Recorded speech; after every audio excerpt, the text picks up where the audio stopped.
আল্লাহ তাআলা বলেন ওয়াইলাল আরদি কাইফা সুতিহাত, তোমরা কি লক্ষ্য করো না এই জমিনটাকে আমি বিছায়া দিছি। আল্লাহু আকবার বলেন। যখন আল্লাহ তাআলা জমিনকে সৃষ্টি করছেন পানির উপরে খেলাধুলা করে, কি লড়াচড়া করে, আল্লাহ তাআলা কি করলেন? আল্লাহ তাআলা পাহাড় দিয়ে জমিনের ভিতরে প্রাক বসায় দিলেন। আল্লাহু আকবার বলেন।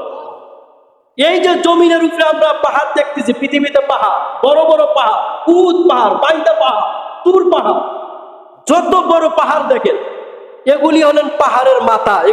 মনে করেন আপনি পেরেক পেরেক কাঠের ভেতরে ঢুকে দিচ্ছেন, বলেন তো বেশিটা কি কাঠের ভেতরে না? উপরে শুধু মাথাটা দেখা যায়, ঠিক কিনা? যখন জমিন বানাইছে খেলাধুলা করে আল্লাহ তাআলা তখন পাহাড়কে পেরেক বসায় দিয়েছে। আল্লাহু আকবার। এই পৃথিবীতে যেগুলি পাহাড় দেখি এগুলি হলেন পাহাড়ের মাথা, আর সমস্ত পাহাড়টা জমিনের ভিতরে। আল্লাহু আকবার। জমিন পেরেক দিয়ে কি করলেন? বসাইলেন। বসানোর পরে ফেরেশতারা আল্লাহকে জিজ্ঞাসা করলেন, আল্লাহ পাহাড়ের এত শক্তি যে আপনি পাহাড় দিয়ে পাহাড় যখন ঢুকে দিলেন তখন জমিন আর লড়াচড়া করেন, এত শক্তি আপনার সৃষ্টির মধ্যে পাহাড়ের থেকে কি শক্তি জিনিস আরো কিছু আছে? আল্লাহ বলেন আছে। কয় কি? কয় লোহা। কি? লোহা, হাদিদ। আল্লাহ তাআলা কুরআনুল কারীমের একটা সূরার নাম হলো হাদিদ, লোহা সূরা। হাদিদ শব্দ হলো লোহা। কি? কয় লোহা পাহাড়ের থেকেও শক্তি লোহা। লোহা যদি পাহাড়ে মারেন তাহলে পাহাড় ভেঙে যায়, ঠিক কিনা? এবার ফেরেশতারা বলেন, আল্লাহ তাহলে আপনার সৃষ্টির মধ্যে লোহার থেকে কি শক্তি জিনিস আরো আছে? আল্লাহ কয় নাম আছে। কয় কি? কয় আগুন। কি বলেন? কি? আগুনের ভিতরে লোহা দিলে লোহা গলে যায়, ঠিক কিনা? তার ফেরেশতারা অবাক হয়ে গেলেন, আগুনের এত শক্তি। এবার আবার ফেরেশতারা আল্লাহকে জিজ্ঞাসা করলেন, আল্লাহ আপনার সৃষ্টির মধ্যে আগুনের থেকে কি আরো কোনো শক্তি আছে? আল্লাহ কয় নাম আছে। কয় কি? কয় পানি। বলেন তো কি? পানি যদি আগুনের ভিতরে দেওয়া যায় আগুন নিভে যায়, ঠিক কিনা? ফেরেশতারা আরো অবাক হয়ে গেল। এবার আল্লাহকে আবার জিজ্ঞাসা করল, আল্লাহ সৃষ্টির মধ্যে পানির থেকে কি আরো শক্তি আছে? আল্লাহ কয় আছে। নাম আছে। কয় কি? কয় বাতাস। যখন বাতাস ওঠে পানিগুলি অন্যদিকে যায়, খেলাধুলা করে, ঠিক কিনা? জলস্রোত শুরু হয়ে যায়, উত্তরঙ্গ শুরু হয়ে যায়, ঠিক কিনা? সমুদ্রের উত্তরঙ্গ শুরু হয় না? এরপরে ফেরেশতারা আরো অবাক হয়ে গেলেন, আল্লাহ তাহলে বাতাসের থেকে সৃষ্টি আরো কোনো শক্তি আছে? আল্লাহ কয় আছে। ফেরেশতারা বলেন, আল্লাহ কি সেটা? কয় বাতাসের থেকে সবচাইতে শক্তিশালী হলে আশরাফুল মাখলুকাত মানুষ। সুবহানাল্লাহ।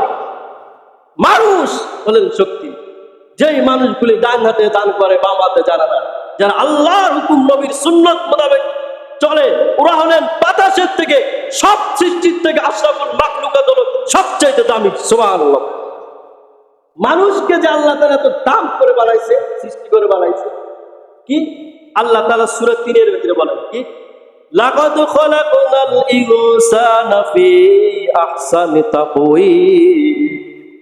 আল্লাহ বলে আমি মানুষকে এত সুন্দর গঠন দিয়ে তৈরি করেছি যা আর কোনো কিছু আমি তৈরি করি নাই। আল্লাহু আকবার। আসমান জমিন ৬ দিনে সৃষ্টি করছেন। কয় দিনে? সূরা হাদীদের ৪ নম্বর আয়াতের মধ্যে আল্লাহ তাআলা বলেন, হুয়াল্লাযী খালাকাস সামাওয়াতি ওয়াল আরদ ফি সিত্তাতি আইয়াম।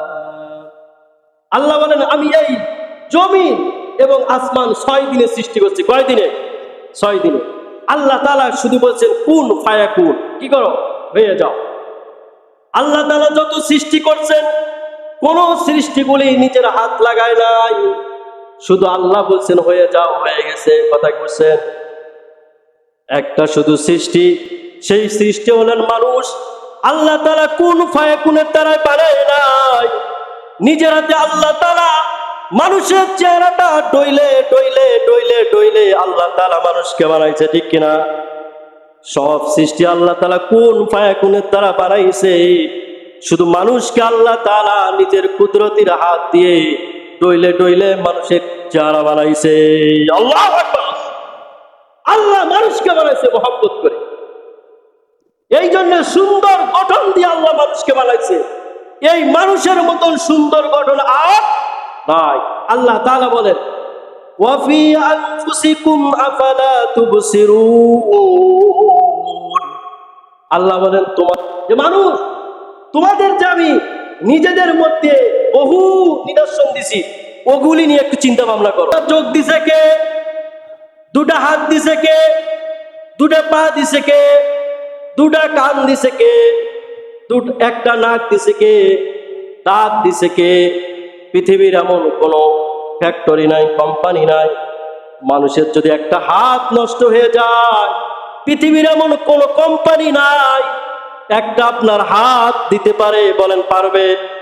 আল্লাহর মতন একটা হাত দিতে পারবে, বলেন পারবে? পৃথিবীর কত কোটিপতি আছে, পা নষ্ট হয়ে গেছে, পৃথিবীর ভেতরে কোনো একটা ফ্যাক্টরি নাই আল্লাহর মতো একটা পা দেয়, ঠিক কিনা? এই জন্য আল্লাহ দুটো চোখ দিছে, কোনো ফ্যাক্টরি নাই। আপনাকে আমার ভিতরে আল্লাহ তাআলা যে পাঁচগুলো সেটিং পেটিং করে দিছে, দুনিয়ার এমন কোনো ফ্যাক্টরি নাই আল্লাহ আপনাকে সেটিং পেটিং করে দিবে, একমাত্র শুধু আল্লাহ এগুলি সেটিং পেটিং করে দিছে। আল্লাহ তাআলা মানুষকে একটা অটো ঝর্ণা দিছে, কি ভাই বলেন? পৃথিবীর ভেতরে কোনো জিনিস যদি সব সময় ভিজে রাখেন, তাহলে ভিজতে ভিজতে একদিন দুর্গন্ধ হয়ে যায়, ঠিক কিনা? আর আল্লাহ আমাকে একটা এমন জিহ্বা দিছে, এমন জিহ্বা দিছে যে জিহ্বাটা সব সময় ভিজা থাকে, তবুও নষ্ট হয় না, পচে না, দুর্গন্ধ হয় না। বলেন তো এটা কুদরত কার? জোরে চিল্লাবেন কার? এমন কি জিহ্বা শুকে গেছে, পানি নাই, যদি আপনার সামনে তেঁতুল খায়, সামান্য তেঁতুল খায়, জিহ্বার পানির অভাব থাকে না, ঠিক কিনা? তাহলে এই সেটিং পেটিং কে করে দিছে?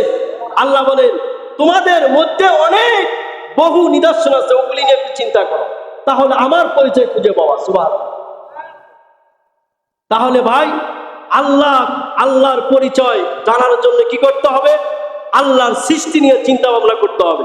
হাসান বসরি রহমাতুল্লাহ আলাইহি বলেন, খুব ঠান্ডা কথায় বোঝেন, হাসান বসরি রহমাতুল্লাহ আলাইহি বলে সামান্য সময় আল্লাহর সৃষ্টি নিয়ে চিন্তা করা, সামান্য সময় আল্লাহর সৃষ্টি নিয়ে চিন্তা করা সারা রাত নফল নামাজ পড়ার চেয়ে উত্তম। সুবহানাল্লাহ।